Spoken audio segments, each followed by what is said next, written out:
It is almost officially summer, and tomorrow is June, so it is definitely time to be thinking about watering, even though we could have used this a month ago in our first blast of 96, 97-degree weather. I grew up here. I've never seen weather like we've had the last few years. This is ridiculous. In any case, today we want to talk about drip irrigation. We're going to hit on kind of a basic level, an introduction. So we'll talk about how to set up a basic system, the various components and some of the optional components.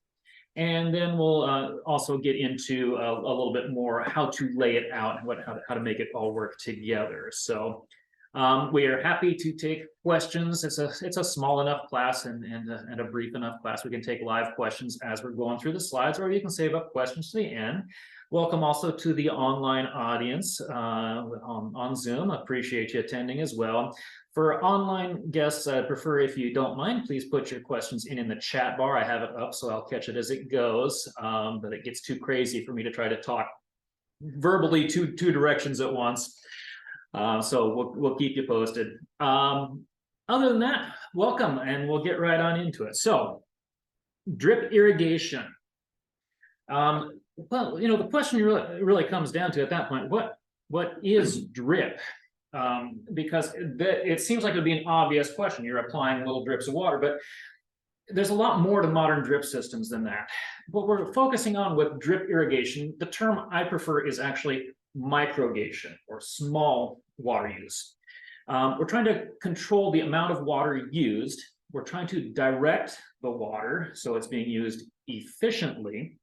So to do that, we're using a lot of low pressure and low volumetric application devices. Low volume is subjective. A half gallon per hour, most people would agree, is a low volume application.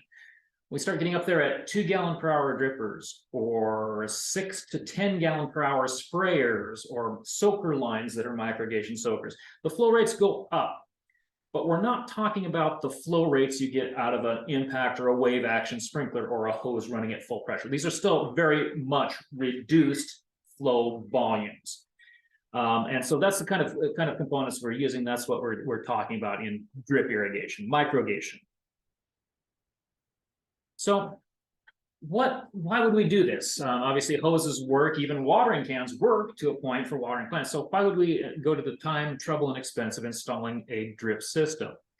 Well, there's some definite benefits. One of the biggest benefits from a standpoint of just the practicality is it's really, really easy to automate. Put on a timer, and then you set your timer, and you're done for the year. It just works every time you've set the timer for. And from a practical standpoint, rather than a water use standpoint, that is one of the biggest benefits for a drip system. But the biggest reason people do put in drip is to use less water, whether that's an environmental choice or whether that's an economic choice. They're trying to reduce expenses. Water efficiency matters. So what we're doing with a microgation system is we're using less water. We're watering the plants we want to water, not a lot of the soil and thus weeds around. And to a large extent, though not always, we are reducing the amount of water going onto the leaves of the plant where it can cause problems, disease problems in particular. So there's some of the benefits of using a drip system. That being said, drip is not perfect for every situation. Drip involves a certain amount of initial setup expenses. There's some basic components you have to run a drip system. They're not super inexpensive. They're not disastrously expensive. You can make it as fancy as expensive as you want. But there is some initial setup expense that goes into it. This is not like buying a sprinkler. You're going to tie up some dollars. Drip and microgation systems really work best on a relatively small scale. For the residential homeowner, that's the scale you're mostly working at in any case. However, if you start getting up to acreages, the homeowner developed irrigation systems, microgation systems, are not super efficient. There's a reason why when farmers are using drip, they're not using the same stuff you're doing. They're using things like drip tape. These drip systems are designed for relatively small, up to quarter acre, half acre type situations. They're not very efficient on very large scales. One of the issues that you will see on a drip system is that if you are set up correctly and you've got it all automated, you do need to pay a little attention to what the plants are telling you. When you set up a wave action sprinkler or an impact sprinkler and something is not working right, it's blatantly obvious. You can see the water hit here, the water didn't hit here, we have a problem. With a drip system, those problems are not immediately obvious. So if a dripper plugs or fails or blows out, starts throwing a lot more water, you may not notice for some time that something has gone wrong unless you're sitting there watching it run. And most people aren't. Mostly we're watering in the evenings anyway. Drip systems are designed for a specific application to get water down deeper into the soil profile. This is great for trees and shrubs and many perennials. However, it is somewhat less well suited for broad, shallow-rooted plants like creeping ground covers, rhododendrons, blueberries. There are components in this that work in those situations, and we'll talk about that, but it's not the typical setup of a drip system. Drips are mostly set up to water deep, not broad. So those are some situations where you might think about, is this really the best solution for the watering I'm doing?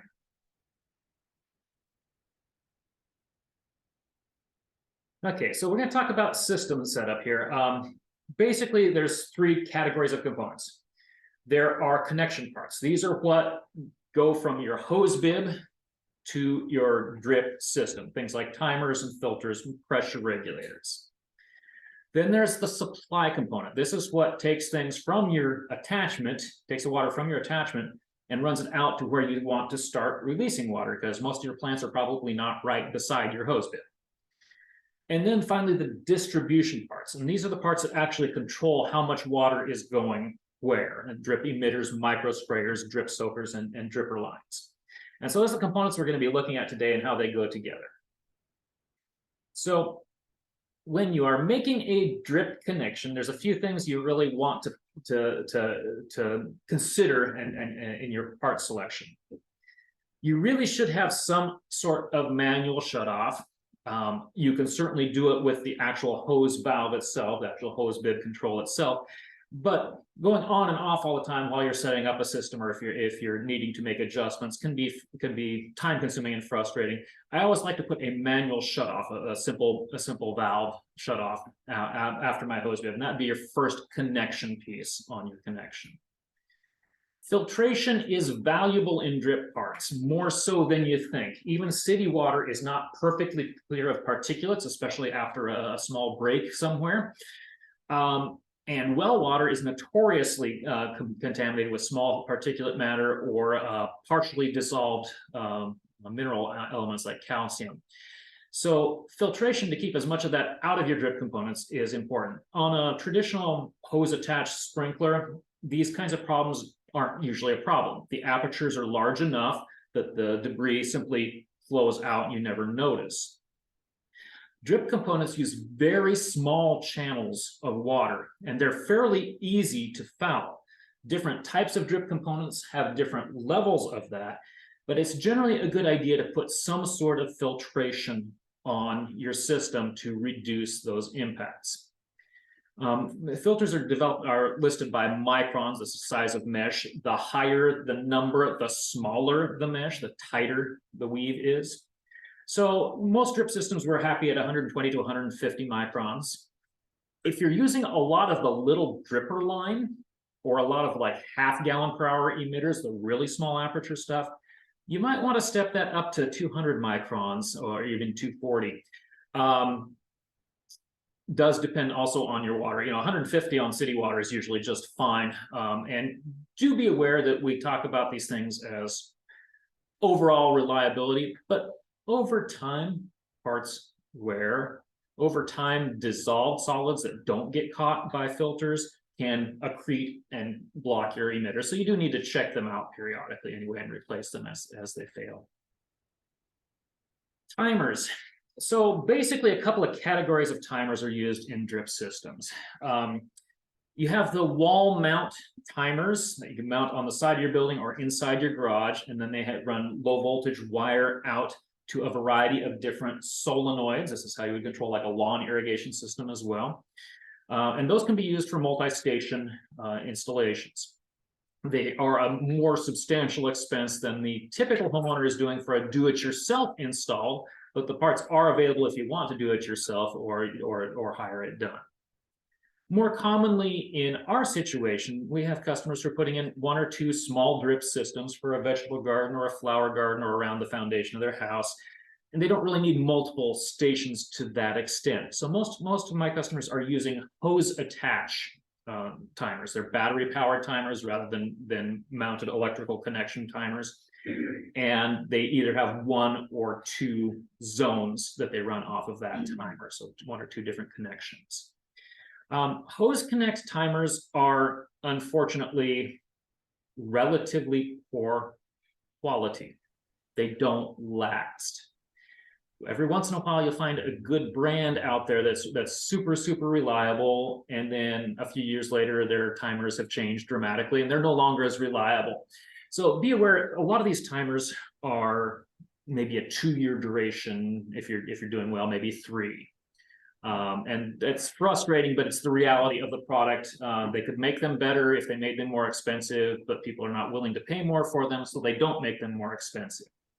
Brands that are more reliable, Klaber, C-L-A-B-E-R, Klaber timers are really good timers. I have sold them. I cannot sell them right now. They've gotten to the point where they're as expensive for me to buy wholesale as you can buy them online yourself. So I would just consider that. They are very expensive timers. You'll spend a couple $100s on a Klaber timer, but I've got Klaber timers at home that are 8 to 10 years old and still functioning perfectly. Some general rules of thumb on timers: the more digital readout you have, the more likely it is to fail. I've got a bucket full of timers that work perfectly, but the LEDs are bad, so I can't program them. Right. So just deal with those frustrations. You can certainly always run a drip system manually as well, where you turn it on and then you go back and you turn it off, and that works fine, but it does defeat some of the advantages of drip systems. Pressure regulation. So the components of a microgation system are designed not to be running at full household water pressures. The parts can actually blow apart if you put 60 or 70 or 80 psi through the system. They will not handle it. They're not designed for it. So typically some degree of pressure regulation is used. Pressure regulators come in from different brands, come in a variety of different sizes. The most common sizes out there are 15 psi, 25 psi, and 30 psi pounds per square inch. I'm sorry, I know I've got some people visiting online from Canada. I don't know what the metric equivalents are, but I'm sure you can cross-reference it from there. So all of these pressure levels will work for most applications. And we'll talk a little bit more about distribution components later, but generally, if you're using all little tiny drippers, all 1/2 and 1 gallon per hour emitters or little dripper line emitters, running to lower pressures is fine. If you use a lot of micro sprayers or the flow-through soakers, the 2 gallons per hour per foot type soakers, you might want to kick that up to the 25 or even 30 psi, because it does the pressure limits how much water is going through the system. There's basic math involved in hydrodynamics. You have a given diameter of tubing of a given coefficient of friction. You put X amount of water pressure in it, you get so much gallonage out at the end, right? More pressure equals more water in the system overall. And these sprayers and some of these larger flow soakers use a lot more water. And we'll talk about how that maths out in designing a system shortly. The same components work off of in-ground pipe if you're retrofitting like a sprinkler system that's an in-ground system. Usually you'll already have an installed solenoid for those and a wall mount timer. The difference you need to be aware of when you're shopping for parts is that once you get to that connection point, if you're threading components in, all the stuff that's pipe has a pipe thread ratio of threads. All the stuff we sell here for homeowners is a hose thread, and they're a different thread ratio. Pipe thread swivels do not go on hose thread components and vice versa. They will actually, you can make them go, but they won't seal. So be aware of that. You find that most of the stuff that's sold for homeowner use is primarily a hose thread as labeled, but occasionally you find pipe thread components because people do it the other way from time to time as well.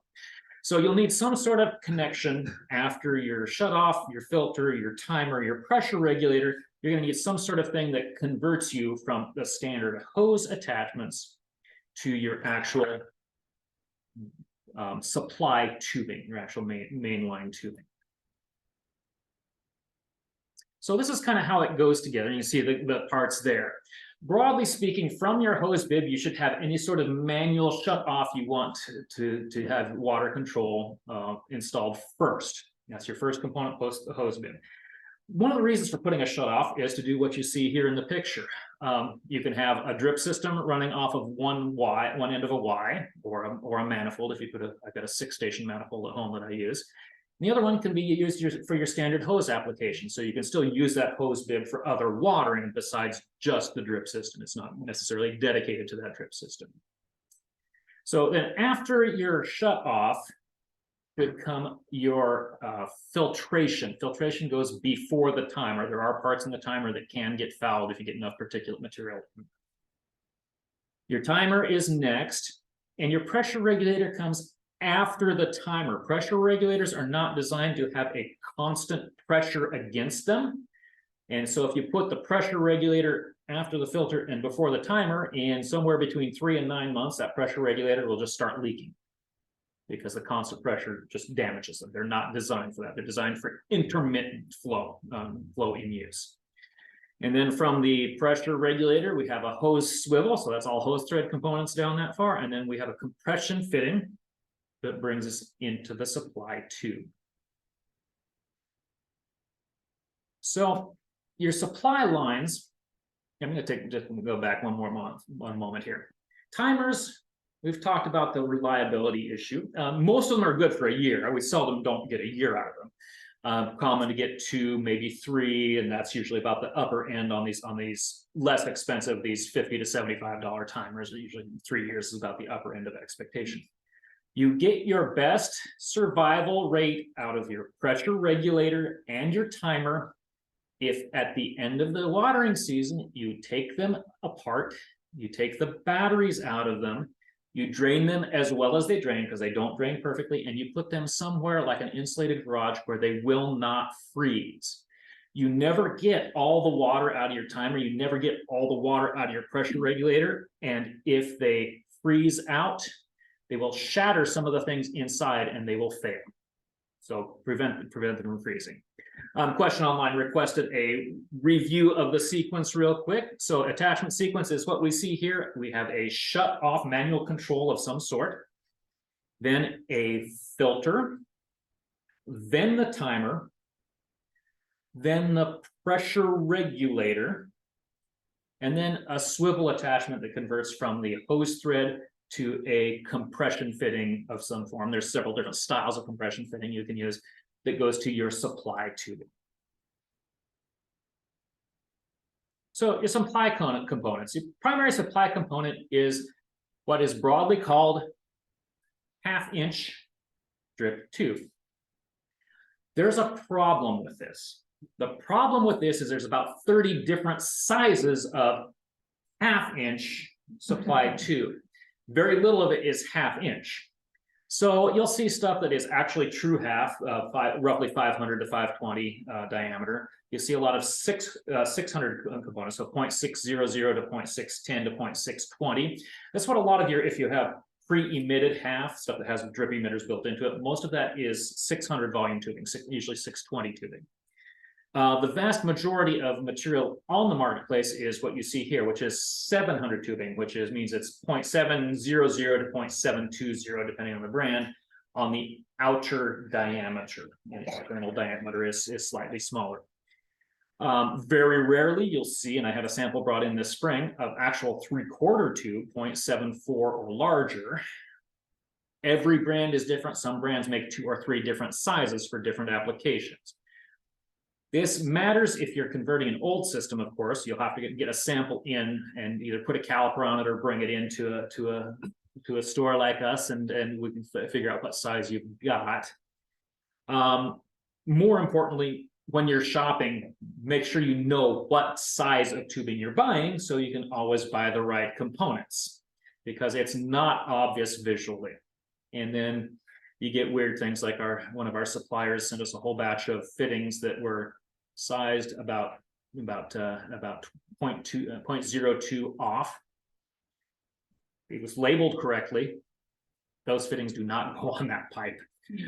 So then you know that if you're getting the right labeled fitting and you know what pipe you've got, you say, take it back to the store and say, that's not right, it's not going on right, and then they can fix it for you.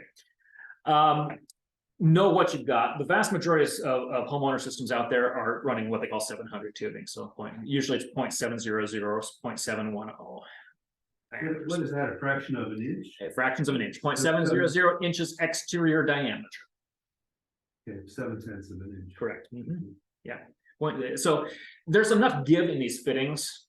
I mean, I've put a 620 fitting on a 700 pipe, but I wouldn't advise it. And it's an exercise in futility. And at the end of it, I ended up, because I didn't realize I had the wrong fitting, I ended up taking that whole coil and just throwing it across the street and going to the store and buying new supplies. So it can be very frustrating, but you can make it work if you really work at it. I know I had a problem when my professional irrigation crew said these fittings don't work. I said, well, you guys put this stuff together all day, every day. If you're telling me it doesn't go together, it doesn't go together. You know? A lot of these fittings are quite tight when they're going together. So a couple of things you need to keep in mind about running your supply components. Because you are running the supply components after you've reduced the pressure, you have a limited amount of flow that tapers off the further you get through the tubing, because the tubing also has friction, coefficient of friction in it. So you're continuously losing pressure as you go, losing volume as you go. You can maximize the amount of run you can get in your supply components by reducing right angle turns, and to some extent by reducing T's. So there are some practical applications for using T's as well. Generally speaking, the more you have to turn any direction, whether you're serpentining or making sharp turns, the lower actual volume of water you have available for irrigation components.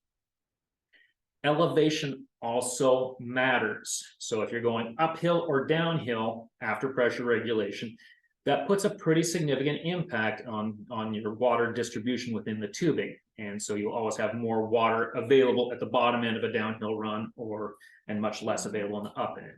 So you need to plan your layout according to the elevation as well as the directionals. There's lots of ways you can sit down and parse the math, and there are great, if you're an engineer geek, there are great tables online of coefficients of friction and water flows, and you can map this out to a detail. I'm not going to do that. I was an art major in school. I don't do that kind of thing. I don't expect you guys to do either. You can use some general rules of thumb. One of the biggest general rules of thumb we like to use is the 200-200 rule. 200 feet of primary supply tubing on a given timer zone. Now, I'm going to refine that just a little bit. We say 200 feet, but that really means 200 feet from point source, where you put your pressure regulator on, to end. If you do put your initial connection in the middle of your zone instead of on one end of the zone, so in other words, you run a distance, you put a T, and then you go relatively symmetrically both ways from the T, you can use more than 200 total linear feet of tubing, as long as you're not running more than 200 feet from the timer to the farthest arm. But there is some trade-off when you T, so I wouldn't branch that out to 400 feet, for example. That's getting kind of excessive. But you can fudge that up to 250 or 300 feet in a well laid out system. But 200 feet is always safe. We know you have enough water in the system, even at 15 psi, to run 200 feet of tubing, as long as you're not going uphill or downhill or making a lot of right angle turns, with no problem. You have enough water in the system at that. The other end of the 200-200 rule, we'll talk about a little bit later, but we can assume that broadly you have about 200 gallons per hour in a given timer zone. And if anybody has done the math on this, you'll say, you're going to be laughing at me and saying that, well, that's ridiculous. You got 400, 500. Yes, you might, under a perfectly ideal world, have 350 or 400 at 25 psi in a tubing diameter like that. In the real world, outside of the lab, you probably don't. So if we keep you down at 200 gallons per hour, we know you're not going to get in any trouble designing your system and come back and say, I don't have enough water in that. So those are your 200-200 rule, 200 feet of supply tubing. So do make slow curving turns where you have to make a turn, because that reduces the turbulence in the system and reduces the frictional loss in the system. When you're laying out your tubing, do not stretch it tight and nail it down unless you're like going up a hard structure to a second floor deck or something like that. When you there's air in that system. And when the timer kicks on and suddenly starts letting 25 psi into that system, the water's pushing the air ahead of it. You get what they call the water hammer effect, where everything's tonk, tonk, tonk, tonk, tonking, right? That's really hard on components that are just pushed together with no glues, adhesives, or any other locking mechanism. And you can have some real problems if you try to fasten that tubing as hard as it can. Let it have some give and take. And what you'll do is you'll get some motion of whole tubing within the system, and you won't have the joints sitting here doing this and trying to work themselves loose. Elevation is real. There's nothing, even in my relatively flat Northeast Corvallis yard, that is truly no elevation change. Everything has some minor ups and downs. So you'll have to work with that. Small amounts of elevation change are not very significant. If you're going up into a 6-inch raised bed, you can put elbows in, or you can make a slow curve if you know you won't trip over it. But 6 or 8 inches of elevation change is not going to make a big difference in your system. However, going up and down and up and down a series of raised beds has a little bit more impact, so be aware of that. When at all possible, take your supply line to a fixed elevation that you can work with, that you can live with, and then run a contour, run a line at that elevation. So on a steep hill where you want to use drip irrigation, you might want to put your supply line about 2/3 of the way up and following the contour. You can run then the actual emitter devices up from there. And of course, because you're going downhill, you can run more range on the downhill. So that's at 1/3 versus 2/3 down below it. Plan ahead to know what you're trying to do. There are different distribution components, as we'll talk about, and you need to lay out your system so that you have enough proximity for your supply tube to the actual emission device for it to work. This becomes really relevant with pressure compensating emitters, and we'll talk about that a bit later. But when you put a pressure compensating emitter in and then you run your 1/4-inch tube from that to where you want the water to actually come out, you can only run a couple of feet before you start losing at least your nominal amount of water coming through, right? We'll talk about that in a little more detail. But so you do have to be aware that you can't just run a system around the perimeter of your yard and then run 12 feet of 1/4-inch tube to an emission device. It doesn't work like that. You need your 1/2-inch tube, ideally, to be within about 3 or 4 feet of where you want the water to come out, whether that's going to be a sprayer emitting it or whether that's going to be an individual emitter emitting it. If you do get into a complex layout where you have, my situation is a good example. I got 12, almost 1,400 square feet of vegetable garden. This is not something you do with one set of lines. You have multiple lines going through it.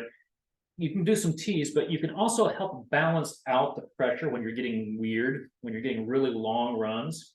you can actually loop it back in to a T and make a big loop. And that gives you two different water zones with balanced pressure. Where if you just did out and around and curlicued and stop, you would have unbalanced pressure along the system. So you can fudge these numbers a bit and play with these numbers a bit as you need to. Generally, there's two ways to create proximity. There is, you can create a bar and then legs down like a grid, or you can do curlicues to grid or actual T and connection loops to get the proximity. Both of them work. Generally speaking, the smaller the area, the more efficient it is to T and run legs. The larger the area it is, the more efficient it is to make a big loop and tie it back in. Okay. So actually applying the water distribution components, we break them into low flow and high flow, and we usually use a break line of about 2 gallons per hour as the difference in components. If a component is giving you up to 2 gallons per hour, it's definitely a low flow emitter. If your device is giving you 6 to 10 or 25 gallons per hour, it's a high flow emitter, and you're going to have to run them differently. Low flow systems are designed to run for 40 or 50 minutes at a time so that they soak down in. They put a low volume of water out and they soak down in. Higher flow distribution devices are designed to water much shorter periods of time. It means you may need to run them a little more frequently, and that they don't get the depth of penetration. That is super relevant when you're talking about like trees and shrubs in particular. This also means that you shouldn't mix and match low flow and high flow components because they are designed to be running different times. So don't put sprayers on the same zone you're putting drippers in. Again, there's ways around that, but it becomes that's a little more advanced than a basic class. There's ways you can make it work, but usually there's at some level of compromise involved. Your system capacity can vary. We assume you've got between 200 and 300 gallons per hour available in the system. That does depend on what size of pressure regulator you put on and how much tubing is out there and how many T's and elbows and other swirls you put into shaping the system. But 200 is really, really safe number, which means if you're putting in individual point source emitters for shrubs, you can put 200 1 gallon per hour emitters on. That's a lot of watering. If you're using micro sprayers and you have them adjusted fairly wide open, a lot of them are adjustable, this may mean you can only use 10 or 12 sprayers before you're out of water in the system. This is why my 1,400 square foot vegetable garden is set up on 3 timer zones on sprayers. I cannot water the whole thing on 1 timer zone because I don't have enough water in the system for those higher flow components. Okay. So plan it accordingly on the initial layout so you know how you're going to lay it out for proximity, and do separate your zones if you're going to do different types of drip application. So drip emitters. Drip emitters water slow and deep. The commonly available sizes are 0.5 gallon per hour, 1 gallon per hour, and 2 gallons per hour. Those are normally pressure compensating emitters. That's what you see in the picture there, the little blue knobs coming out of the bigger tube. There's also a little black one coming the other way. They are color coded by flow rate, but every company uses a different color coding schematic. So again, know what you're buying and read the labels, but because like Rainbird and Agrifem, the 2 main brands I work with, are reversed. So Rainbird uses red for 1/2 and green for 2, and Agrifem does it the other way. So don't assume the color coding without reading the label, and do double check and know what you're getting. It's really common to use a single point source emitter for a medium size perennial, a small shrub. When they get up to larger clump perennials or spreading perennials or medium sized shrubs, you're going to likely need a couple of emitters, and we try to post the emitters at opposite sides so that we get even root system coverage. So 1 emitter or 2 emitters will cover all perennials and shrubs up to maybe 4 or 5 foot shrubs. Larger than that, we start talking about putting a third or a fourth emitter on, and we want to keep them relatively evenly spaced around the perimeter, right? In many cases, as we get into larger plant material, you may want to do something different. Use a dripper line. We'll talk about those in a minute, and make like a curlicue or a ring around them to distribute the water on even lower flow rates, but more evenly around. Okay. Bear in mind that irrigation is not equivalent from plant to plant, and that particularly shrubs, we think about, we need 6 emitters on this shrub. Well, it's a 5 foot shrub that doesn't really need water after 8 years in the ground. Some do, lots don't. A lot of times when you're talking about shrub material in particular, watering is a temporary measure to get them established. It's not necessarily going to be applied water every summer for the rest of its life. They don't necessarily need it. So know your plant's water demands. From the actual emitter that punches into the 1/2-inch tube, we then use 1/4-inch tubing to take the water. Send down here. And that's what takes the water from the emitter, 1/4-inch tube, to where it actually comes out. So if you punch an emitter into the 1/2-inch tube, you attach the 1/4-inch tube to the other end of the emitter, and you put it out to where the plant is going to get the water. Now, they don't stay put. You may need to put a clod on them. You may need to use a metal staple to hold them down. They make fancy plastic stakes that keep them slightly above ground so you can see them dripping, and so the bugs don't get in, sediment don't get into them as well. Regardless, you're going to want some way of keeping that dripper dripping where it wants. We prefer this layout: your dripper into the 1/2-inch tube, and then your 1/4-inch out to your plant. There are exceptions. One of the exceptions is, for any number of reasons, you might have to run more than the nominal 2 or 3 feet from where the 1/2-inch is to where you want the water to come out. If you put your 1 gallon per hour emitter and then run 1/4-inch tube 4 or 5 feet, you're not getting a gallon per hour anymore. You're losing too much through the capillary loss in the 1/4-inch tube. So in that case, you need to make a connection that does not have the regulation, a straight barb connector or an unregulated barb connector, and then you put your actual pressure regulating emitter, pressure compensating emitter, at the end right by the plant. And that works just fine. It's just more steps of assembly. Yes, question. So in a case like that, instead of using a longer 1/4-inch tubing, can you put the emitter into the 1/2-inch, into a section of 1/2-inch hose, and would that work in that? Okay, so question on installing into the 1/2-inch versus installing into the 1/4-inch. If you're within 3 feet of that 1/2-inch line, you can put your emitter directly into your 1/2-inch, run the 1/4-inch to the plant, anchor it, and you're done. If you're farther than that, you really need to not restrict the water flow until the far end of the line. So the 1/4-inch tubing comes out of the emitter. It's not that the 1/4-inch tube is carrying, and then there's a little right, yeah, there. correct. So that way your 1/4-inch tubing is running. Nominally, if you put an unregulated barb in at a 1/4-inch on a system like this, you're nominally getting something around 25 to 30 gallons per hour coming out of that hole. You punch a 1/4-inch hole in that tubing, you're getting between 25 and 30 gallons per hour through it.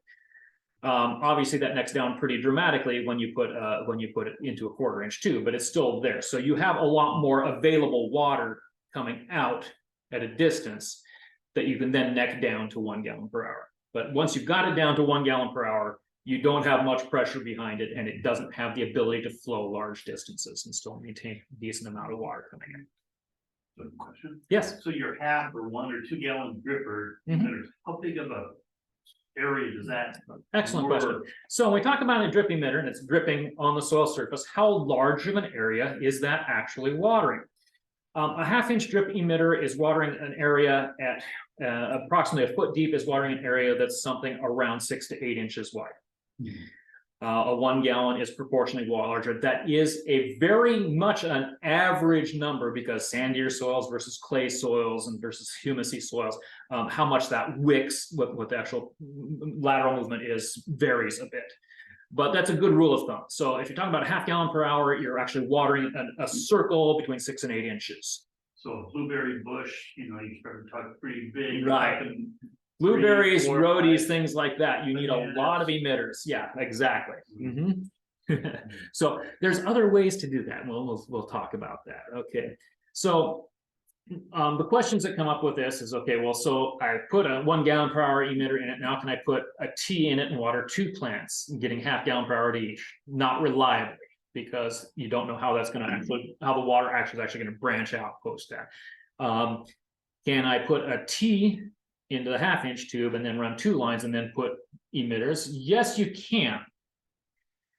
Are you actually gaining much? It becomes a more complex install because you got components that are more easily tripped over. They're connected at one point like that. I normally don't do it that way. You can do it that way. You can punch a barbed T right into your half-inch and run 2 lines from that connection. The advantages are usually not worth the effort, in my humble opinion on that. So plan your emission layout for 1 or 2 or 3 emitters per plant, depending on the size of plant. If you're getting beyond 3 emitters, I would really recommend you switch out to a dripper line install instead. It's easier. But it's something we didn't used to have, 30 years ago when I started doing this. It was all individual point source emitters or pre-emitted half, but there's pre-emitted quarter now that you can work with. So this is a dripper line. Okay, and this is what you see right here. Well, it looks like a 1/4-inch tube, but every so often, either 6 inches or 12 inches, or occasionally 18 inches, there's a little swell, and each of those swells has a pressure compensating emitter. Most brands are 0.6, effectively half gallon per hour emitters. And you can see the emitter there for you folks online, see the swelling of where that emitter is. So you can put, again, unregulated barb, something that allows the full amount of available water into the 1/4-inch line. And you can then run dripper line, and every fixed interval, in this case, this is a 6-inch interval, every 6 inches, you have a half gallon per hour coming out. There are limits to this. This is why we spent a little time a moment ago saying you've got between 25 and 30 gallons per hour coming out of a 1/4-inch hole.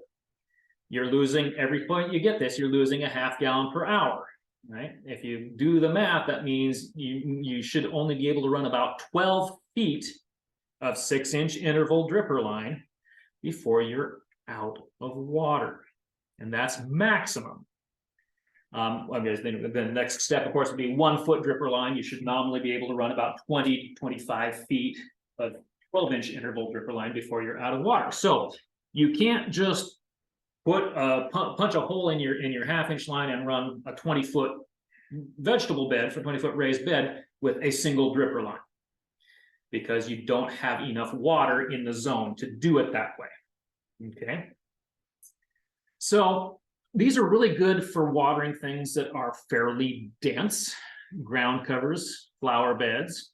They're also a good way to distribute water over plants that need a wider distribution, like a rhododendron or a blueberry or a tree, where you can actually make, like you see in the picture here, a collar with a T. So we've got a punched hole in the half-inch tube, we've got an unregulated barb, we've got undrippered, just regular 1/4-inch tube, and then a T.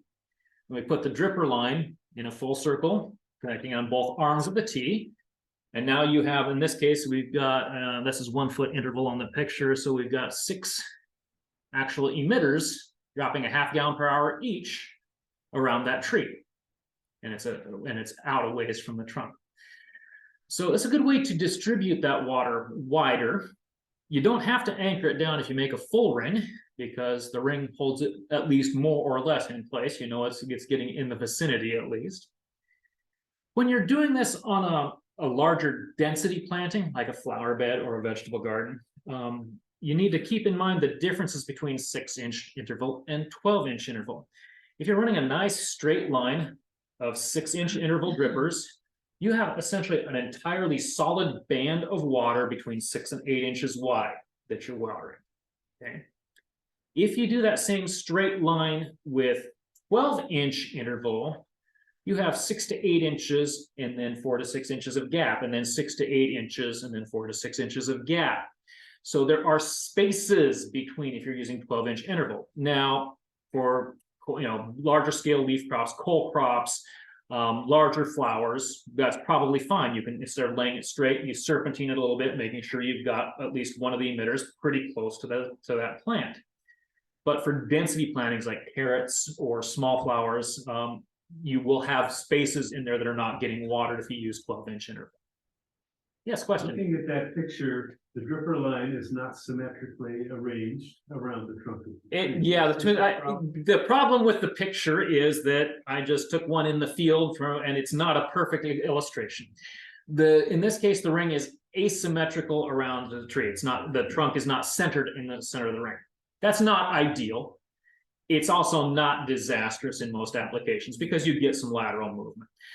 If you get way off where like the trunk is really on the edge of the loop and you've got a really, really asymmetrical layout, you may see some differences in performance. A tree or a shrub, the given root zone over here supplies water to a specific chunk of that plant. And if you have a plant that's been growing and now suddenly it's not getting water over here, you may see a branch or a section of that shrub die out. So yeah, symmetry does matter. It is important. It's not to the point where I would get out and metric it. Visual symmetry is quite adequate. This is not an ideal install, but you know what? It's been watering that azarafine for 5 years, so we'll take it. So the big thing on dripper line is know the gaps. 6-inch basically doesn't have any gap. 12-inch or 18-inch have substantial gaps between water applications. And understand how much water is actually going through those, and thus how many feet you can put per connection. Because that's where people make mistakes on this. They try to run 40 feet of 12-inch interval, and you can't. You're out of water after 25 or 30 feet. There's no more water in this. So another way to water larger areas is micro sprayers. This is where we start getting away from drip and talking about microgation. They have much higher flow rates. So dripper line, even if you're running 12 feet of it, is still considered a low flow application.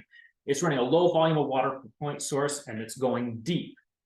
Micro sprayers are actually throwing fairly substantial amounts of water. Some of them as high as 25 gallons per hour per sprayer. So a lot of water, yeah. They cover an area with varying degrees of actual comprehensiveness.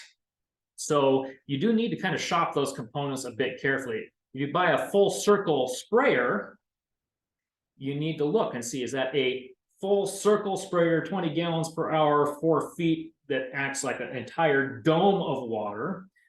Or is that a 15 gallon per hour full circle, but it throws arms or streamlets? There's like 8 or 9 streamlets around the perimeter of the circle, in which case at the edge of that 6 feet away, you've got gaps between where the water's hitting, right?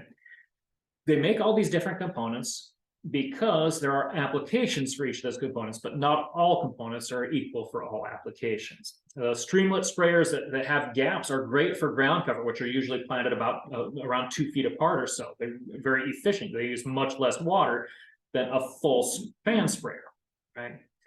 But they do have gaps, and in high density plantings, you'll notice. Okay. So maximum throw you'll normally see on these types of applications is something like 5 or 6 feet from where the sprayer is set in whatever perimeter, whatever quadrant of a circle it's throwing. You'll find these sprayers have quarter circle applications and half circle applications and full circle applications. Because of the high flow rates, you have a rather limited number of these you can put on any given timer zone, as we've already kind of discussed. In practice, I try to keep it around 10 to 12 sprayers is a zone. That gives you some fiddle room on it. If you are, many of them are adjustable. You can see the one in the picture has the big knob to the side. You can turn it all the way off if you're not using it. You can turn it on part way, so it's only throwing part of the distance. So you can turn it on all the way to the maximum throw. If you're setting those carefully and you're adjusting them down, you might get 14 or 15 if you're not running them full blast. But that's really the upper end, and you're out of water. These sprayers, what would be you would normally see on a lawn? So you could do those on a lawn, on a small patch of grass. Yes, you could do that. This is how I water my vegetable garden. It's really not practical for the size of area I'm doing to put individual point source emitters to every vegetable in that size of a garden. I use sprayers to cover the area. That's why it takes me a couple of zones to do it. Flower beds are very widely done this way, where you have really high density plantings. Yeah. The problem you run into with lawn applications, of course, you have a fixed sprayer that's there all the time, which means you can't mow over it unless you're working it right on the perimeter.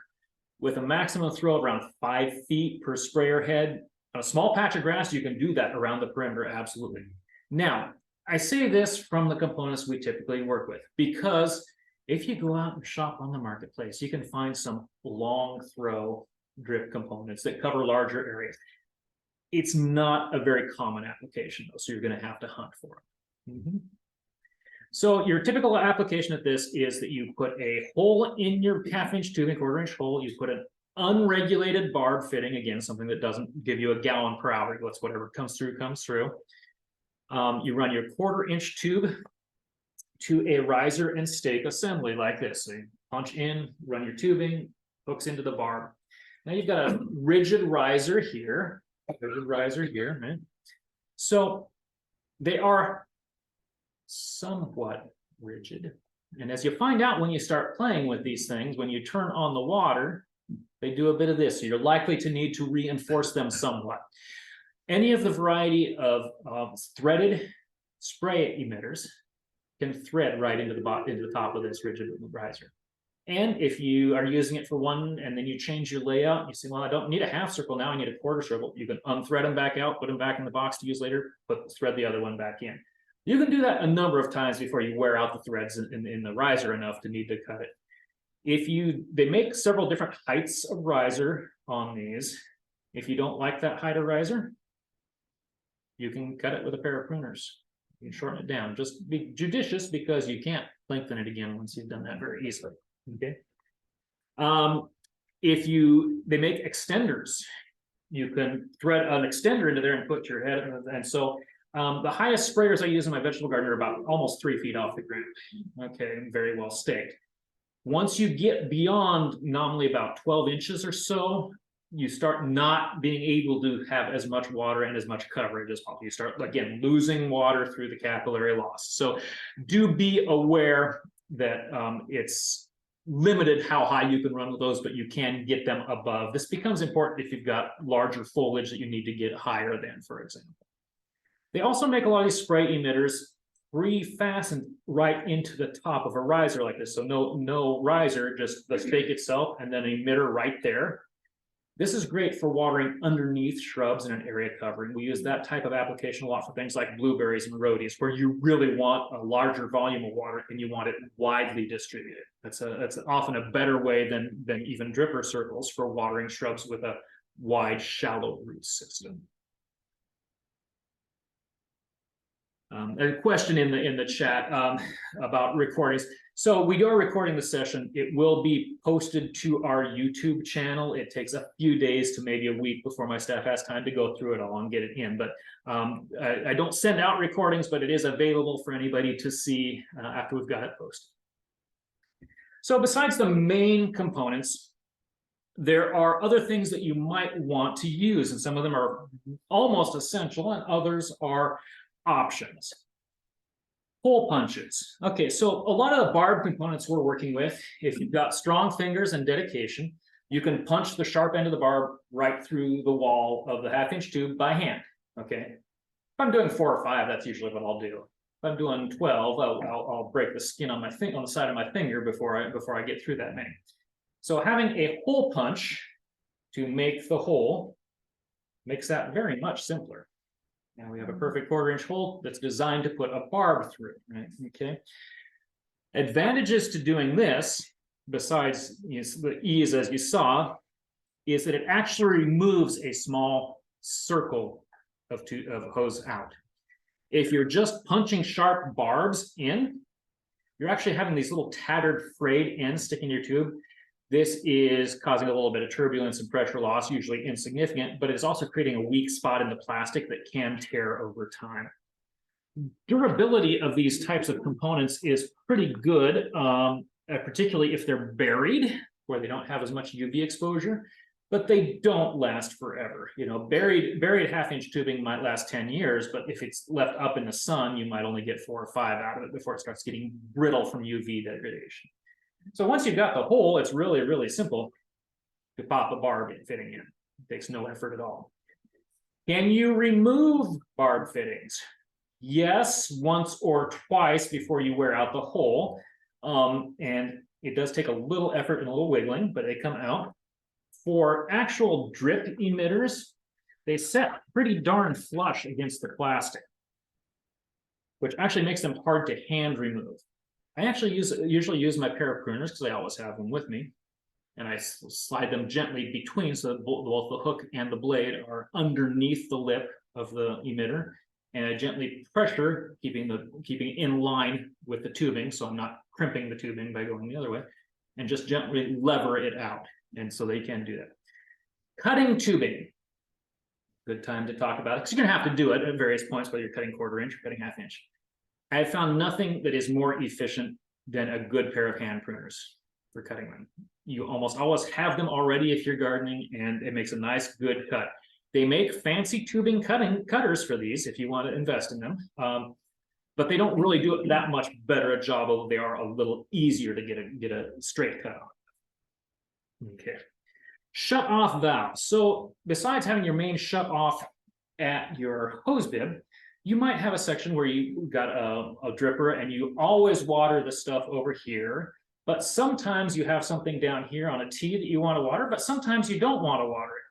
You can get manual shut-offs that are, again, compression fittings. They just press into the supply tube, and you can shut them off by hand, or you can open them up by hand, so they don't always have to run every time the cylinder runs.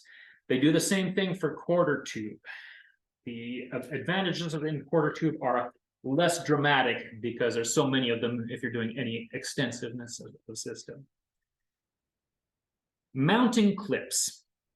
For both 1/2 inch tubing and 1/4 inch tubing, there are attachment devices that you can nail into stucco or nail into wood to make the tubing go up. This becomes relevant when you're working with decks or hanging pots on a patio, where you need to get the water up higher.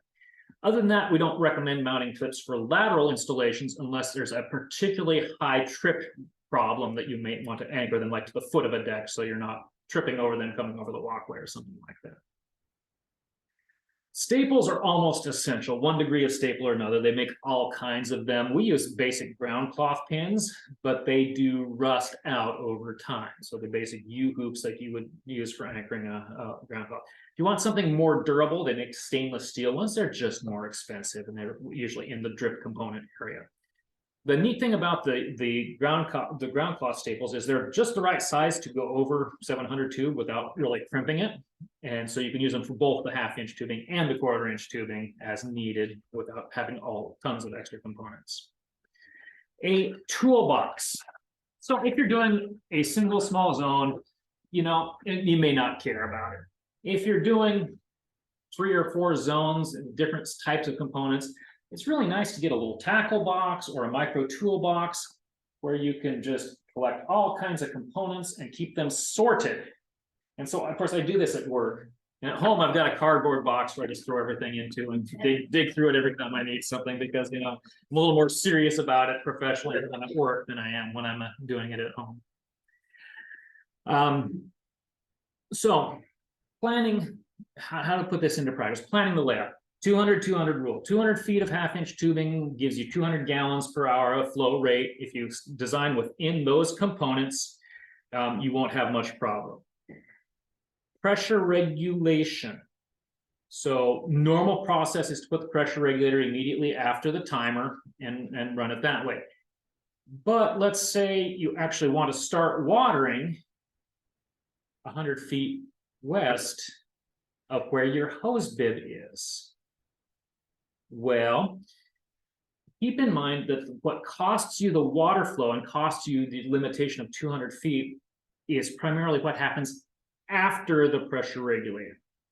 So if you put up your attachment components up as far as the timer, and then you run a garden hose, and you have not restricted the pressure at that point because you don't need to for those types of threaded components. And then you run your hose over to where you want to start dripping, put your pressure regulate your timer, and you put your timer back at the hose, put your pressure regulator and your swivel connection at the emission point, and you can start your 200-foot run from there. Of course, the other alternative is simply buy a trencher and dig a hole and run more pipe to where your hose bib is closer. But we run into this a lot. The back fence line is usually far enough from a house that unless you're already watering a perimeter to get to there, by the time you get there, you have no water, no water volume left after pressure regulation. So good idea to do it that way. Do run as straight as possible where practical. When you have to make turns, make slow curves, don't make right angle turns. T's are acceptable when necessary from a distribution standpoint. Other than that, avoid them. But you can get the maximum available run out of a system typically by putting a single T in and not plumbing into the end, plumbing into the middle. So you bring your timer out to your T, and then you run roughly equal directions both ways from there.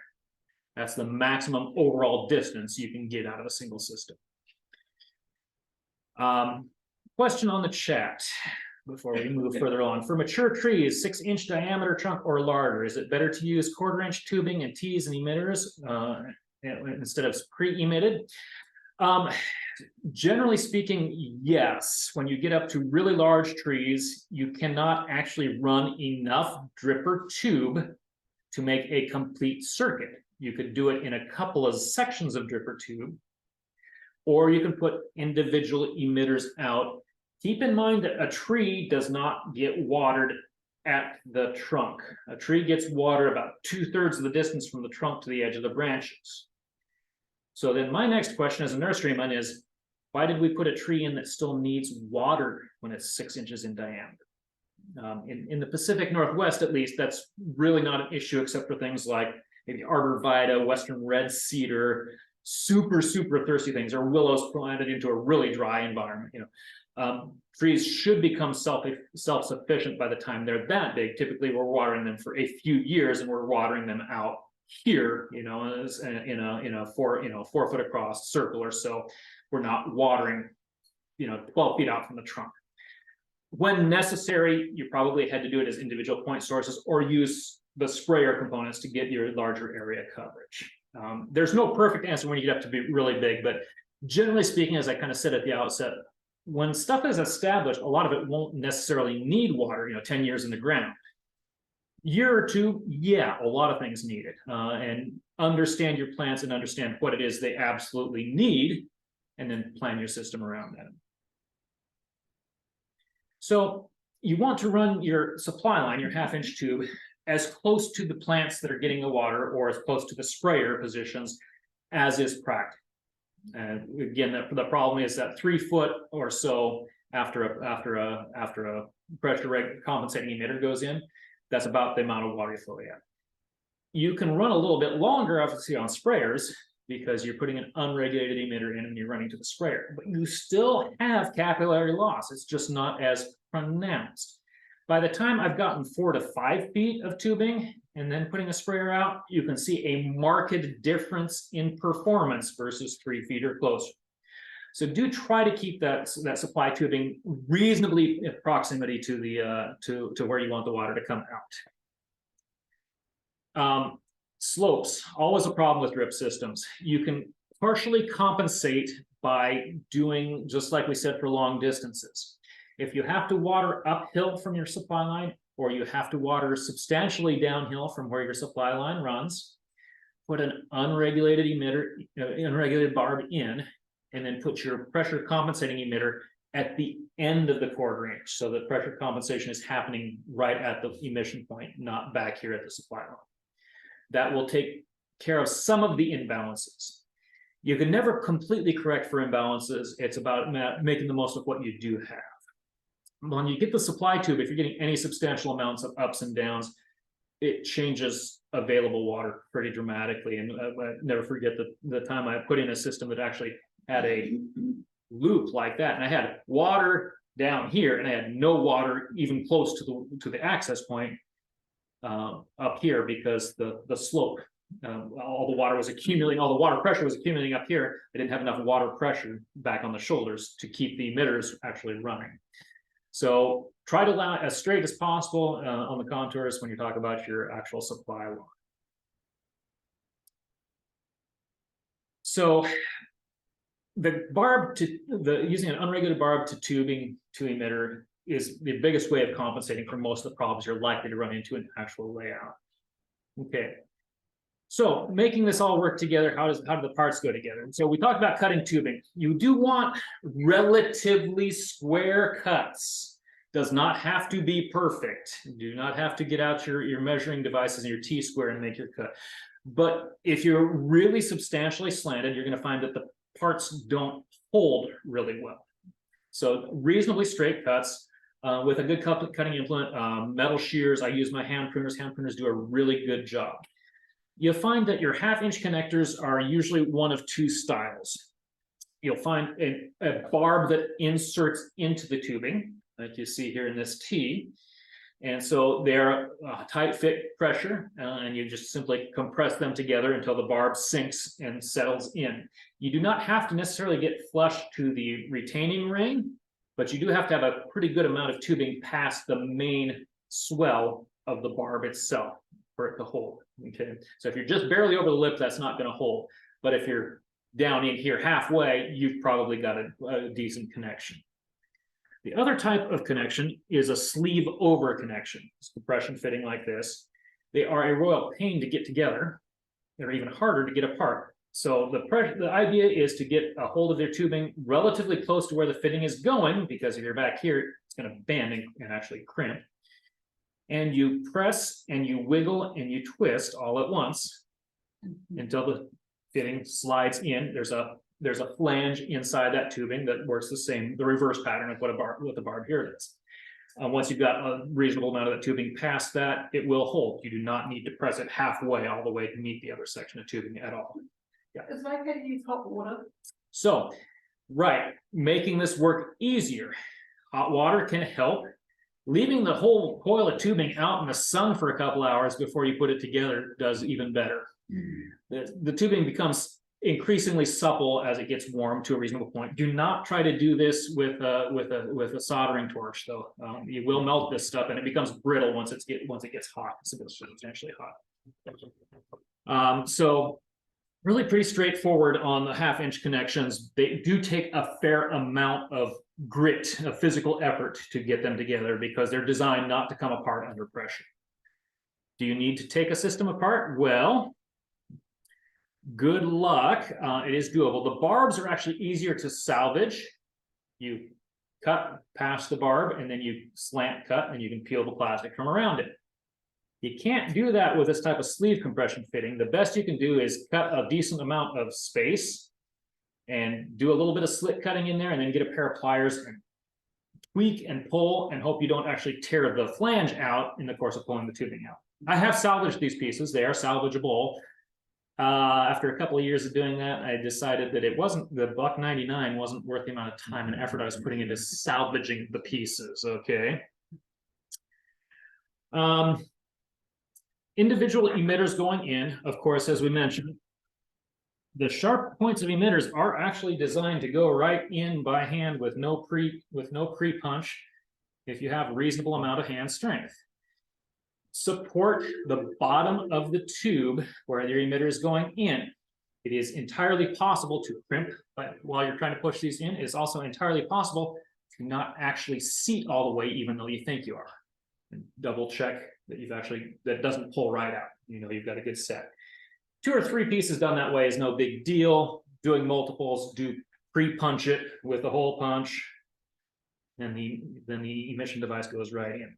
So we talked about basic drip emitters. We talked about unregulated barb emitters. This is, of course, the simplest style of unregulated barb emitter. It is a simple 1/4 inch flat barb. Again, it still has a sharp end and a blunt end. They usually build them that way. Sometimes they don't. If you pre-punch, it really doesn't matter. And they will insert into that tubing, and then you can run your 1/4 inch tubing out from there.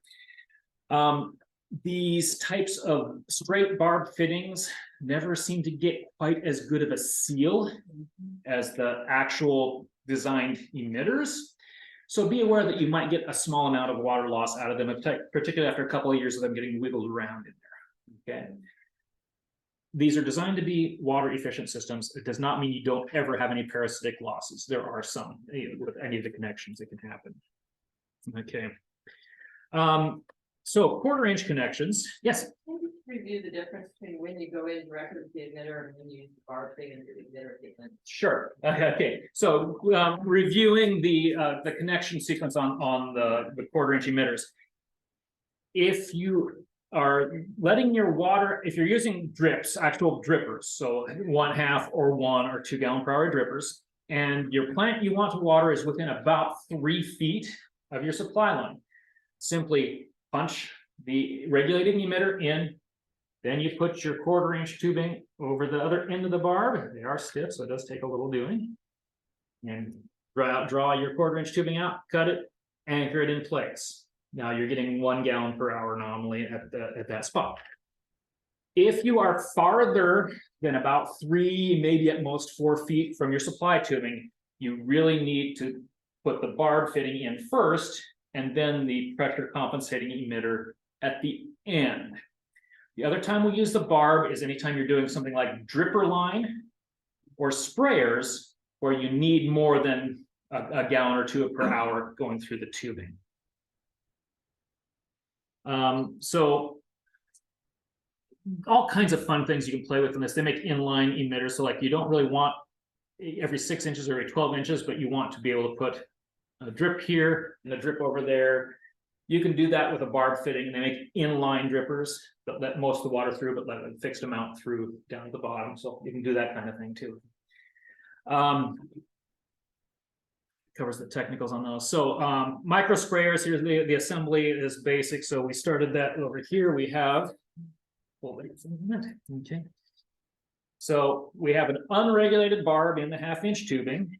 We're going to put 1/4 inch tubing to that. Well, you know, you do this for 30 years, it goes really fast, okay? And then at the other end, I'm not going to cut this at the moment. You got your barb fitting on the right stake and riser assembly. A 1/4 inch goes right into that, and you choose your riser assembly and you thread it in the top. You'll find that some of these sprayers also already have barbs attached to them that you break off and use rather than buying a separate set of barbs. Not all of them do. It varies from brand to brand. But it's important that you get that unregulated barb in. They make these straight barbs. They're cheap. We use them a lot. Some brands like Rainbird, if you look at that bottom picture with the gray fitting, they make a fitting that is shaped like and works like the regulated drip emitters, but is unregulated. So nominally 25 gallon per hour getting through. So that's your bottom right picture there as you're looking at it. So those are really nice to install, but they cost about 5 times as much per unit. That's why I typically just use the straight barbs. So dripper line, you see that again, the T assembly and the circle. Now, do you have to make a full circle? No. But keep in mind that you have to stop the water from coming out the end. So besides doing actual circles like this, a lot of times we'll just put a straight connector in instead of a T, and we'll run a little curlicue. And then at the end, we will put in a goof plug. So it's simply a 1/4 inch plug. You can use it for if you take out an emitter you don't want anymore and you want to plug the hole in the 1/2 inch. You can also use it to plug the end of the 1/4 inch so the water stops coming out. And we use curlicues like that a lot for things like deck pots and hanging baskets, where actually working a full ring into an already planted planter is a royal pain, but feeding a curlicue of tubing through is no problem at all. And then you have all the benefits of a dripper line going in without trying to fit the ring around all the plants. So how big of emitters? How many should I use? Rules of thumb we use. If you look at a zone that has a mixture of perennials and shrubs and trees or whatever on it, and you kind of take your nominally average plant, your medium-sized shrub of average water demand, and you give that a 1 gallon or 2 1 gallon per hour emitters. Now, if you've got stuff that is drier preferring, like a rock rose, you might put a 1/2 gallon per hour emitter to that. You have thirstier plants that need a little more water flow for the same amount of runtime. You put a couple of 2 gallon per hour emitters to them, so you can balance out your water demand within the zone that way. It's really common to use a single drip emitter at a small shrub or a small to medium perennial, a pair of emitters at a medium shrub or a fairly large perennial, and 3 or even 4 emitters for larger shrubs or dripper line applications for similar application there. The systems are really designed to run long enough to get deep soaking, which means the typical actual low flow component, dripper lines or actual drip emitters, usually run something around 40 or 50 minutes every time you run them. This means you're not usually running them every day because the water soaks down, the water's still down there. Micro sprayers and higher flow soakers, they make soaker that gives you 2 gallon per hour per foot. Again, it's pretty short application, as you might do the math. There's about 7 feet of that in a typically controlled. Those are usually run substantially less amounts of time. 20 minutes is pretty common on a sprayer zone. Thank you. Thank you. You really shouldn't mix high flow and low flow components for that reason. It's just too hard to balance it out. And I've done it. I don't recommend it. Stick with zones that for the higher flow stuff and separate zones for the lower flow stuff. Can you drip pots and hanging pots? Absolutely. All those big pots you see on our front porch are all they're all curlicues of dripper line in them. I run that half an hour every day at this point and pick it up a little bit during the hottest part of the summer. So we talk about run times and frequencies, but every situation is different, and that's something you want to keep in mind. If you're running dripper line in a raised bed, that's a raised bed vegetable garden, you're gonna be running that in the summer daily to maybe even twice a day because the water goes away. If you did the same size of an area in native soils with a fair clay component, you might be watering that twice a week is all, because it holds water so much better. So there's no one rule of thumb on that. You do have to adapt your irrigation to what you're actually dealing with soils and plants. So how do you know? Just stick your finger down there? Experiential and yes, literally. So and again, depends on the water demand of the plant, but how you know, we normally say surface dry to 1 knuckle depth is fine for most plants. Once you get dry below that 1 knuckle depth, just about an inch, you really need to be applying water again. Good average estimate there. And yeah, no substitute for seeing what's happening and adjusting accordingly.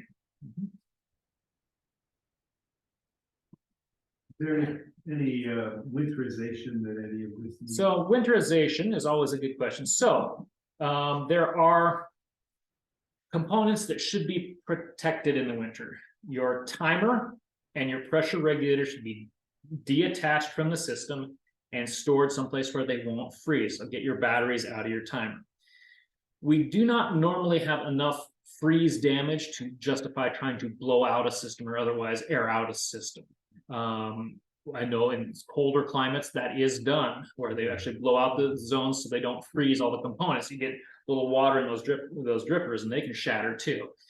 Not to say we never lose one to a bad or parts of a system to a bad cold winter. It just doesn't happen often enough to make that a worthwhile thing. But it certainly can be. They can be blown out with air pressure if need be. My vegetable garden, because I lay it out anew every year and I till the vegetable garden, I actually foil all those and hang them on my deck so I have them ready to go, and so they're not getting completely tripped over and damaged and out in the sun all year when they're not being used. The vast majority of drip installs have the 1/2 inch tubing buried either under the ground or under a layer of bark. So obviously you're not going to pull those every year, but they hold up pretty well all in all for most winter. All right. I got a couple of questions online. Can drip irrigation be used in larger pots container gardening? Yes. So there's two different ways you can water larger containers, say anything beyond about 14 inches in diameter. You can use the dripper line curlicues. This works really well if you've got fairly deep pots, especially, or plants that have more depth of root mass to them. And it's a pretty efficient way of doing it. I've got a lot of the pots that are in our hanging baskets done that way. Another way you could handle this, but it only really works for pots that are larger than about 14 inches in diameter, is to do the stake riser and micro sprayer, or the pre-staked sprayers, which are really short and go under the foot. You put that in the center of the pot and spray out. They are adjustable, so you can neck them down to where you're just filling up the pot area with the water. You're not spraying outside the pot to any substantial extent. It's not perfect. Those micro sprayers have a tendency to fluctuate a little bit with minor variations in the pressure. So sometimes you're throwing out of the pot and sometimes you're throwing not quite to the edge of the pot, but it's a real quick and simple install to do. And you can adjust it from year to year if you change your pots. Dripper lines, you need to be not all the way at the edge of the pot and not all the way at the center of the pot, but somewhere in between, and making a fair curlicue. And we usually make sure we're making, rather than doing a T, I mentioned it's pretty hard to feed them through. We'll usually make a curlicue long enough to actually go all the way around, and before we come all the way around, we just tuck it just a little bit so that the end goes to the center of the pot, and that gives you a fairly even distribution of water throughout that container. I find that 12-inch interval is usually not very efficient in pots. We usually use 6-inch interval dripper line for that, or sometimes I've used 2 gallon per hour per foot soaker tube, but I love it, but I hate it because it degrades faster than any of the other components. It gets brittle in 2 or 3 years, and I'm throwing it out. So I've switched almost everything at home to dripper line rather than flow through soak. So the end of that dripper line, like around the curly, Yep. you put a cap. You either put a goof plug in, or if you want to finesse it like a professional installer, you put a 0.5 gallon per hour emitter in there for one more emission point. But it needs a termination. Needs a termination, or the water comes out at 25 gallons per hour. Yeah. Let's see, another question online. Benefits of using drip versus soaker. So drips are, I mean, soakers do the same kind of thing in the sense of trying to confine the water to a given area and soak it down deep in, and they're not bad. They use a lot more water. So when you're talking about using a individual drip point source, you're only giving 200 gallons per hour flowing through there, but a 50-foot soaker is going to be using a lot more water. So they are more efficient. The advantage to the soaker hoses is usually because of the higher flow rate, they're actually covering a wider swath per application point. So doing a dripper line down a row of arborvitae doesn't make a lot of sense, micro sprayers or multiple drip emitters. But doing a soaker down a line of arborvitae makes sense because there's enough water going out of that to cover enough area to be beneficial. Okay, question about using, okay, so supply tubing in the greenhouse. Right, okay, so drip components can work in a greenhouse as well. You can do all kinds of overhead or up the table leg type watering from them. In a well-built greenhouse that is thermally regulated, where you don't let it get 125 degrees, they should have just about the same duration they do above ground, but in the sun, not buried. Which means your 1/2-inch supply tubing can last 4 or 5 years, maybe 6 in that application, before it starts getting brittle, and eventually you have a problem with it. If they're buried, of course, they last much longer. 10 to 20 years is really common for buried tubing. Your greenhouse should be taking off enough UV that you're getting actually slightly better than that. However, if you let the temperatures oscillate out of control at all, that does shorten those lifespans pretty dramatically. Estimate for initial costs of 200 feet of do-it-yourself drip versus hiring somebody. You're going to spend about 1/3 of the dollars in terms of, or typically on an install, about 1/3 of the dollars are components, about 2/3 of the dollars are labor. May not apply in your marketplace. That's our area here. That's pretty typical. Other things you need to consider about that if you're considering do-it-yourself versus a professional install. If you're thinking about putting multiple solenoids and a wall mount timer, you're going to probably need to have a backflow device. Most communities require it. That's a professional install, and you're gonna spend several $100s just on the backflow device installation itself. From there, you might go as far as solenoids and then do the drip yourself and save some money, and that's fine. Once you're as far as the stub, the solenoid, it's pretty easy to do the rest of it. But that's really a professional install. Other in-ground applications where you're adapting a PVC line, depends on how comfortable they are cutting and gluing PVC. It doesn't bother me, I grew up doing it, but if you don't like cutting and gluing plastic pipe, hire somebody to at least get you that far. Retrofitting an existing sprinkler system. There's hard ways and there's easy ways. Easy way is pick the spot you want, 1 or 2 spots you want to be drip, and eliminate the emission on the rest of the system. In other words, take all your sprinklers out of it and cap them. Then you get retrofit kits. They look like a sprinkler body, but they've got a pressure regulator and a filter built into them. And you literally just take out your existing sprinkler head, you replace it with that retrofit kit, you thread the connection on, and you're ready to go right to drip from there. And that's an easy way to do it. Retrofit kits are pretty cheap, I think around $30 a piece or something like that. And so really easy, much easier than going through and trying to reinstall an underground system. But you should not connect your drip system into an existing sprinkler system, because again, your sprinkler systems should be running like 15 minutes or so. They really shouldn't be running long enough for a drip system to work correctly.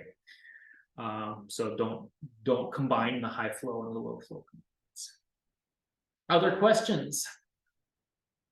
Yes. I have 2. Good. Okay, stick my finger into my first nut. Yep. And if it's dry, water. Yes. At the bottom, if it's wet, I'm okay. Don't- Yes, that's a good general rule of thumb. Is different plants have different needs, but Yeah. we use that one as a pretty good general rule of thumb. At one knuckle depth of your index finger. If you're still finding moisture, you can wait to water. But if you're finding no moisture at that depth, plants are getting into that dry threshold. You're going to need to apply some water. Was that one knuckle below the mulch? So if you're getting 2 or 3 inches of mulch, Mhm. you can fudge that a bit, but it's not below the mulch. In other words, the dirt itself. you need to get to the dirt, yeah, but you don't necessarily need to be quite as precise. The mulch is helping to hold some of that in, but don't assume that because your inch of mulch, your top inch of mulch is, yeah. Right, Yeah. Yeah, okay, thank you, sorry. to interrupt. No, I appreciate that. Sorry, it sounds super simple, but it's like, so, you said, talking about trees not needing water. Yeah. What about fruit trees? fruit trees do not require water. You can improve your yield by watering. Again, especially for my online audience, we're talking about Western Oregon. It may be different in Eastern Canada, I will grant you. Typically, our fruit trees do not require summer watering to survive. You can benefit from summer watering, and then you have to decide how you're going to apply that in a microirrigation system, or if you're going to use a more higher flow traditional system. I would default go to micro sprays, and that's how my 3 fruit trees in my home orchard are watered. I micro spray them so that I'm spraying the perimeter area. It's a supplemental watering rather than a survival watering, so the fact that it's not really getting down there a foot deep is not as critical. You're providing additional moisture beyond the soil moisture. So levels. you do that, but we don't need it. You don't. I could stop watering those fruit trees, and I would still have fruit trees, and I would still have fruit. I would have smaller fruit. I would have less fruit. So it's a volumetric. There's a number of exceptions. Arborvitae never become drought tolerant. Don't fool yourself. They need summer watering here, as we find out every 5 or 10 years when we have a dry year and these 10-year-old hedges start dying because nobody knows to water. It's a relative degree of water. If we have a wet summer, they'll scoot by, but they need supplemental water, and you can do that with a microirrigation system. But again, it may be more practical to simply do it with a soaker. It's going to depend on how your hedge is laid out and what your access points are. I would tend to put a traditional soaker on a row of arborvitae. It does a better job for that application. Yeah. What about established snowball trees and rhododendrons if they're well established? Rhododendrons are a good example of something that really does require some supplemental water to at least perform well here. You can do those, and again, we're not mostly talking tree size, so we're talking about watering basically 2 to 3 feet out from the trunk in all directions. You can do it with a collar or a curly Q of drippers, or you can do it with, especially I like to put, instead of the stake and riser sprayers, I like to get the low ones that are down, that are already built right on the top of the stake, or I cut my risers way down, so I'm just a few inches above the top of the riser. And I like to spray those. They're shallow rooted, they need frequent watering anyway. It's a good way to handle them. Blueberries are the same. They need a lot of water to do well. So if you figure your lawn needs about 1 inch of water a week to do well in Western Oregon, blueberries need about 2 inches of water during their main production season. So that declines by September usually. So a lot of water, and that's best applied uniformly over a large area around the root zone. So the dripper hose that you were talking about, that's the normal, go to Weimar. Yeah, I've got some here too. Yeah, standard Yeah. 5/8 inch The soaker typical- hose. They kind of get crinkled after a couple of years. Right, they don't Probably- last. They do degrade. They degrade from UV exposure. They also tend to fill in if you have any sediment in your water. You start having gaps where they've filled in and they don't work anymore. So they're a temporary device. Disposable, yeah, Yes. okay. What about strawberries, where they're deferred, diffused, you know, you gotta spread over. Strawberries can certainly be point source water, but it's a pain. I do micro sprayers on mine. It's easy. I often default to easy versus most efficient because I do this 10 hours a day. There's only so much I'm gonna play at home. So yeah, it's not ideal because I fight a lot of weed problems in my strawberries because I'm overhead spraying them. But it is effective. Timing of watering does matter, by the way, even with drip systems. You get your most efficient use of your water if you apply it just before dawn. This gives you a chance for the water to soak down in before you lose it to evaporative losses. And it avoids the problems of watering in the early evening where things stay saturated a longer period of time, breeding disease problems. So that would be the molds and the slugs and the. Correct, yeah, so water early in the morning and right before dawn is ideal. Evening is next best. Watering during the hot part of the day is highly inefficient no matter how you're applying. All right, well, thank you all for coming, I appreciate it. I have one specific to my yard. It has a zone set up for drip. Yeah. Not built in yet. So the yard is kind of set up where I think I can take a loop. So it'd be balanced. Can I use both of the PVC distribution points to make a loop? As long if they're on the same timer zone, yeah, so you've got two risers and you're gonna retrofit them out basically to or use them as part of the same timer zone. Rather than doing independent ones, often you can just interconnect it. That helps balance the pressure out on a larger zone, and that's not a bad idea at all. Yeah. If I did that, could I tee from both of them and run singles out one direction and then make a loop? Yes, so can you then connect the arms in together at the center, but also run arms out? Yes, absolutely. That sounds good. Yeah, the question regarding, we are talking about PVC pipes, okay, so I use that to put under my lawn. Came out the other side, no problem there. Problem is finding a connector that can work under pressure to go to put on the PVC pipe and to go onto the hose. So to go on your drip components like this. So to put it's regular. Okay, so you're having too much pressure coming out of the PVC riser for regular hose fittings. Correct. Well, it's just that, I don't find a fitting to put on the PVC line instead. Let me take a couple. Okay, so the fitting for the PVC line itself, so you want to convert it to basically a hose bit, convert it to a hose bit. You need to use a glue-on. I do. Okay. But the parts they said, at least upon decor in those places, they do not take the pressure. You know what? Are you running city water? Are you running from a well? No, just a city one. Where are you at? To Corvallis. Area which is on Garfield. Garfield. Okay. Is your line from the street to that is that a 1/2 inch line or a 3/4 line? Okay. Well, I'm not sure. We have to go. So you might consider going back a little further into the ground and retroing that down to 1/2 inch to reduce the pressure at that point. Yeah. Other than that, those glue fittings should take 200 psi. Your city, even at the highest points of city per valve, seldom exceeds 80. So it's either you're getting the wrong glue or the fittings are not the correct fittings. There are different types of PVC cement.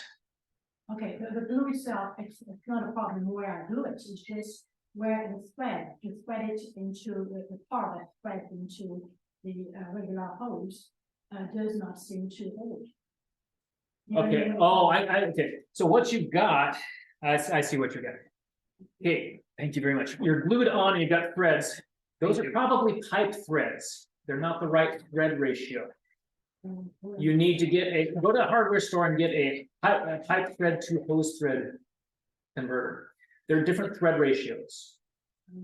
Yeah, now we run into that a lot, actually. And then that'll solve that problem for you. They won't hold, they'll leak all over the place because the hose threads are much coarser and they don't embed tightly into that. So, yep, that's your problem. That's an easy. That's an inexpensive fix. I like that. Yes, yeah, because I don't dig it again. Very good. Thank you very much. Thank you.